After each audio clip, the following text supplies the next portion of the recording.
2 semaines qu'il prépare ce match. Entre un stage dans les Landes et des entraînements à huis clos, le staff briviste a tout fait pour protéger ses joueurs et leur donner des raisons d'y croire. On a travaillé dur, on a travaillé les petits détails, les lancements, la stratégie. Parce que physiquement, on n'a pas fait des miracles en 2 semaines.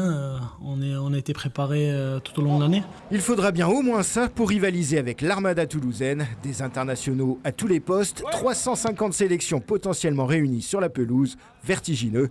D'autant que les stadistes ne sont pas encore qualifiés pour les phases finales et ont besoin de points. Il va donc falloir battre la moitié de l'équipe de France, mais impossible n'est pas corrézien. Il faut se concentrer sur nous, il faut imposer notre jeu, il faut être hyper agressif et hyper solidaire, en sachant que c'est des joueurs de capacité mondiale qui sont devant nous.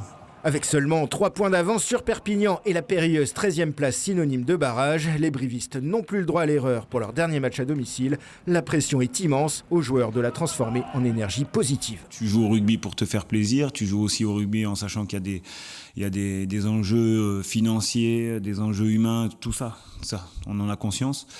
Mais faut pas oublier, encore une fois, comme je dis tout à l'heure, que ça reste du plaisir. Il faut que ça reste du plaisir. Et pour en donner également aux 14 000 supporters attendus au stadium ce samedi soir, un match à guichet fermé pour la première fois cette saison, c'est toute la Corrèze qui espère une victoire pour mettre la pression sur Perpignan avant le match des Catalans dimanche soir à Castres.